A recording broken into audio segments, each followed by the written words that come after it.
Hi, I'm Stuart. Welcome to my YouTube channel, or welcome back. Thanks for viewing my video. In this video, I'm going to give my reading wrap-up for the week of 12/28/2025 through 1/3/2026. I completed 2 books this week, so I'll talk briefly about those 2 books. I read parts of 2 books, so I'll talk briefly about those 2 books. I'll talk about my reading plans for the upcoming week. I'll talk about the videos I released. I'll talk about a Wooble I completed. I'll talk about the video game I'm playing. I'll talk about the music I listen to. And I'll talk about some other things that went in my life too. The first book I completed was the 40th anniversary edition of the Martian Chronicles by Ray Bradbury. I read this as a kid and loved it. I saw it in a recent library visit and borrowed it, curious what I think about it after so much passage of time. The book is a collection of short stories that are loosely interconnected. They tell how, starting in 1999, Americans started to land on and colonize the moon. Because the story came out in 1950, it is dated both socially and scientifically. And in the earlier parts of the book, I had problems with that, especially the social aspects of it. But as the book came to its conclusion, I found it quite thrilling. I was going to rate it a 4. It'll probably be about a 4.5. I will do a separate video about this book to talk more extensively about it, but I would say it was a successful rereading a book from my youth. Sure, as a kid, I had a sense of wonder, which is really perhaps impossible for me to have at my age, but I enjoyed it a great deal and I'm glad I reread it. And it also made me curious about rereading stuff from my favorite author as a kid, Isaac Asimov. I may do that at some point, maybe sooner rather than later. Also curious what I would think after so much time passed. The other book I completed is Christmas Short Stories for Seniors by Lola Wingfield. This is just a group of loosely connected short stories about Christmas. I very much enjoyed them. I wanted to read some short stories about Christmas on the lead up and a little after Christmas. I'm not going to do a separate review on this because there's not too much I can say about it. It's a very nice nostalgic look at Christmas.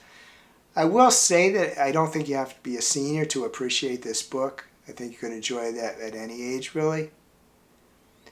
I would rate it probably about 3.5 stars. A nice read. I read some more of The Dark Eidolon and Other Fantasies by Clark Ashton Smith, a book I'm slowly going through.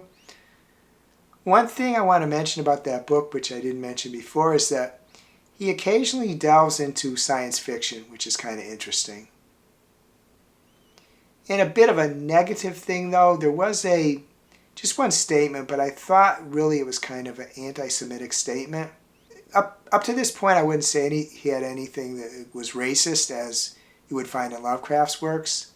But there was I thought it might have been an anti-Semitic remark. The reason I say might have is he uses very poetic language, and I don't always understand all the language.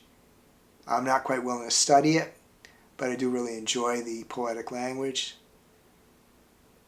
But I wouldn't let that particular one thing so far deter you. Also, I should say, too, is that I'm at the point of, there were the short stories, and then there were prose poems, and now there's regular poems in the book. So it was kind of more than I expected, but overall, really quite enjoying it.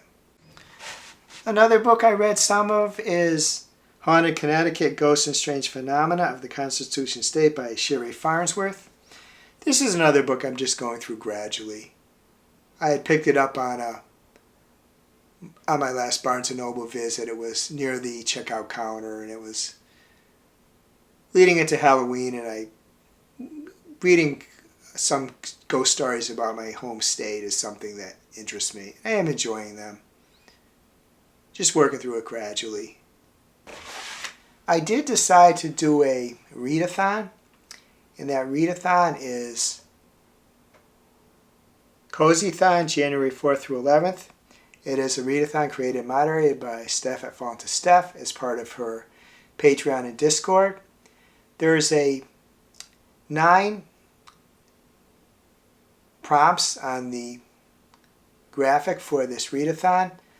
I'm just going to mention the ones that have to do with books, but I will post a graphic that shows my choices for all the readathon, and I'll post a graphic that shows the prompts too. One of the prompts is to utilize your library. For that prompt, I'm going to read When We Were Monsters by Jennifer Niven. It is a book I got on a recent library visit. I borrowed it. I really loved her All the Bright Places, so looking forward to reading this book. Another prompt is Book You Missed in 25. For that, I'm going to read Beautiful Brutal Bodies by Linda Chang. I loved her Gorgeous Gruesome Faces, which I read last year. This book came out in November. So this is going to be a book I should say when I say read for this readathon, it just means I'm going to start them. It's unlikely I complete any of the 3 books I mentioned. I'm just going to start them. And there is a prompt for reading from a genre that you haven't read before. For this, I'm going to pick, it's not one I've never read before, but in the 3.5 years, coming on 4 actually, that I've been on Storygraph, I've only read 1 political book. So I'm going to read One Day Everyone Will Always Have Been Against This by Omar Al-Akkad. I ordered Brutal Beautiful Bodies and One Day Everyone Will Always Have Been Against This from bookshop.org. If they don't arrive in time for me to start reading for this readathon, I will use a couple of credits to get them from Libro FM and start listening to them so I can at least start them as part of the readathon.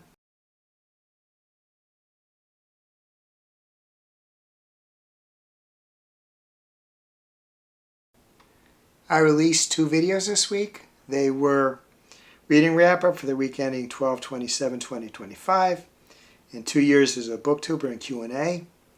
Although I only released 2, the 2 years as a booktuber video, that video was an hour and a half long, so it was my longest video ever.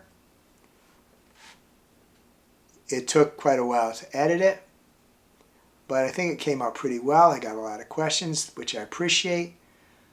Hopefully people got the answers they were looking for. I sometimes felt maybe I was expanding more than the original question, but I appreciate anyone who watched that video, especially those who watched a good part of it or all of it. Thanks for that. It has done pretty well for me. As I record this, it's had 85 views and got a fair amount of comments. Don't usually talk about my upcoming videos, but I'm going to release a video with my review of Bride fairly soon. And I'm also going to do my end of year videos. My favorites, my most disappointing, my goals, how I did in 2025, my goals for 2026. I'm going to release those videos pretty soon. The best of and most disappointing might be in one video. I'll have to see. But I hope to release those videos in the not distant future. Also, I'll be reviewing a little longer out, but I'll be reviewing the Martian Chronicles to give a more in-depth review of it. Next, I want to talk about the Wooble I completed, and that Wooble is Surge the Beaver. I think Surge came out pretty well. Surge was somewhat testing because there's a fair amount of parts that need to be sewed on. Sewing is kind of my nemesis, not the active sewing, but keeping things in the location I want them. While I sew them, they tend to migrate a little bit, and once I've totally sewed a part on, I'm not going to sew it. But I think Surge came out pretty well. You can see the tail.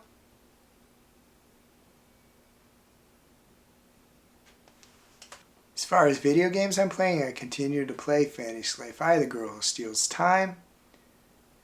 I've probably played this game more than any game I played, maybe since the playing Doom in the mid 90s. It's as a fair amount over 100 hours, maybe by the end of the week for the term of this video, it might have been about 120 hours. So as long as I enjoy it, I'll continue playing it. And they did recently release some free DLC. But I might also mix some other games into it because they do have some other games. As far as the music I listen to, the main groups, musicians I listened to were Cat's Eye, Kane Kulto, Linkin Park, and Jethro Tull. Those are the main ones I listen to. A mix of modern, somewhat classic, and very classic groups, musicians.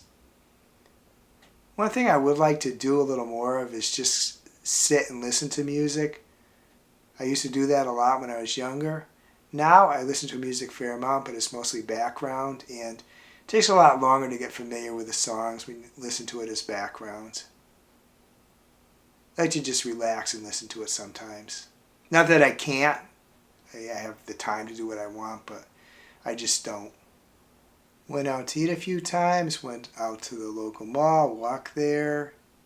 Besides a special meal or two, didn't really do anything as for New Year's Eve or New Year's. When you get to be my age, at least for me, it's kind of more like, how could another year have passed, as opposed to like the promise of a new year. Not that I begrudge anybody enjoying their time. Certainly you should. It's just for me, it's a little different. I don't stay up and see the ball drop. I just go to bed. Maybe the next day look and see like videos of people show this stuff in their celebrations, but it's a different thing for me than when I was younger. Not that I was this big partier, but it's a different thing. Now I do want to give a medical update, and as I always do, I will put some text at the bottom of the screen, lower left corner, saying medical update. So if you choose not to watch it, you can skip by it. But besides my outro, there's not really going to be anything additional I'm going to say in this video. So if you're not interested in medical information, you've seen everything else that I'm going to talk about. I had an appointment with my dermatologist to have a basal cell carcinoma scraped. My sister drove me to the appointment. I had pre-checked in, so just went to the front desk and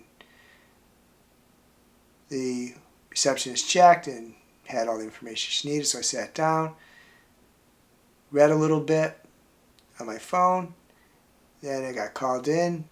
The aide just asked me a few questions and left, and the dermatologist came a little later, told me what she was going to do. She drew 3 circles, and she was going to like scrape the center one, then scrape the next one, and then scrape to the final one, and there was going to be cauterizing done. She said she's going to numb the area, and that would be the worst part of the experience, and she was right. There was 3 needle insertions, and they did hurt. I've had a lot of needles installed in my life, blood drawn and stuff like that. But these particularly hurt. But then it didn't hurt at all, so the numbing worked. One thing that was a little off-putting was that there was a burning smell, and I realized it was my flesh burning as she cauterized the area.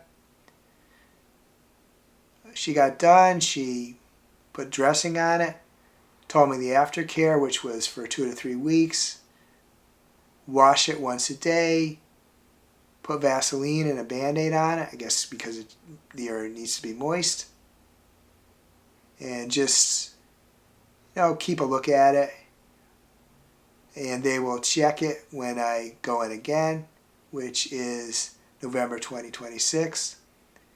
As strange as it may seem, I kind of wish they did a full body check every 6 months instead of every year, but I suspect insurance plays a role in that.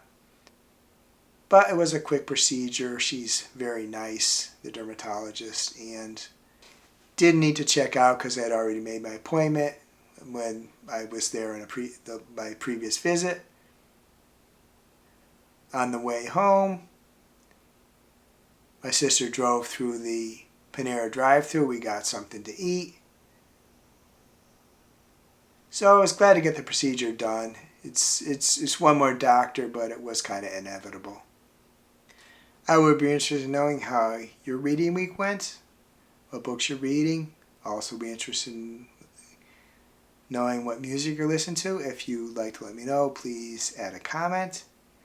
If you can't think of anything else to comment, please add a confetti or a fireworks or another New Year's related emoji. I hope you have a wonderful reading week. I hope you have a wonderful week in general. If you enjoyed this video, please give it a like. Please subscribe. Please hit the bell to get notified when I upload future videos.